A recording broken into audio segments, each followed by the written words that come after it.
And joining us now for more on this, David Swanson. He's the director of World Beyond War. David, good to see you. It's been a while. The president's recognition, or at least support of General Haftar, came to us as a surprise to many people, even in his own administration, given Haftar's goal to overturn this internationally recognized government of Tripoli. Are you at all surprised by Trump's support of Haftar? Well, mildly, but there are many reasons I think that people are exhibiting surprise that they shouldn't be. This is someone in whom the United States has an investment. Not only did he live very close to where I grew up in Northern Virginia from about 1990 till 2011 and was sent in attempts to take over Libya multiple times during the course of those years, but he lived there nicely without any known source of income other than the CIA. So there's an investment in this individual. I would like to see the Washington, D.C. area stop exporting dictators to places around the world. Juan Guaido is another, George Washington University graduate. And I think overthrowing a government when there is a negotiation about to reach settlement and there could be peace on the table is typical U.S. behavior and typical Donald Trump behavior. Anything to avoid peace. No matter how many times they say there is no military solution, the preference is always to attempt in vain a military solution. Now, given Trump's long publicized criticism of Hillary Clinton and her role in the dismantling of the Libyan state, isn't his backing of Haftar, isn't it kind of tacit support for more foreign regime change that he was supposedly against? It very much is, as in Venezuela, as potentially in Iran.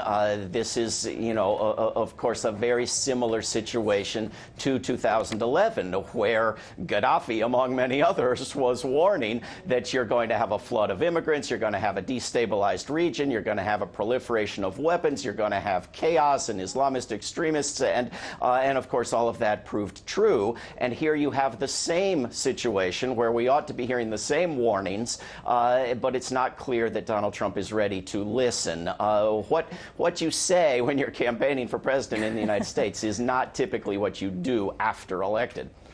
And now, David, you touched on this just a moment ago on General Haftar, his background as a CIA asset, his American citizenship. He lived, literally 15 minutes away from where I'm standing right now. What's your read on this guy? Where does this go? Where does he go now with Trump's backing? He's an opportunist. He's a militarist. He has a certain loyalty to the CIA if the CIA can manage to maintain it. And he is a sort of figure that appeals to Donald Trump, someone who wants to use brutal force and promises, for what that's worth, to maintain a certain loyalty to the United States. We'll see whether either of those things works out. There ought to be a ceasefire agreed to by everyone, including the United States and including Russia, and there ought to be a ceasing of shipping arms. This guy has Russian arms among arms from other countries. He ought not to be, and no one in Libya ought to be being supplied with weapons. Yeah, and Libya, as we know, is still obviously a big mess. More than just General Haftar's eastern forces are seeking power there. We just learned, that the Egyptian government who's backing him, El-Sisi, is going to stay in office until 2030. So, there's a long road here that could potentially pave the way for this guy and his potential victory in Libya. How do you see things shaking out?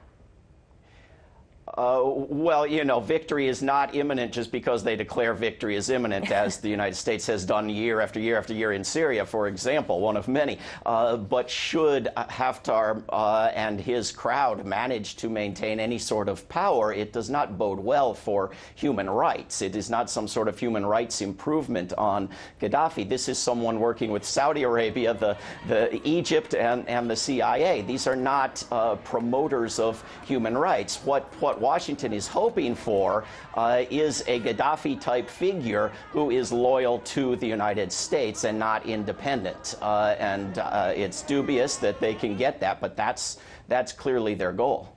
Yeah, and not at all suspicious, right, that Haftar and his forces have already gained, or seized, I should say, seized control of Libya's largest oil fields. Coincidence? I don't know.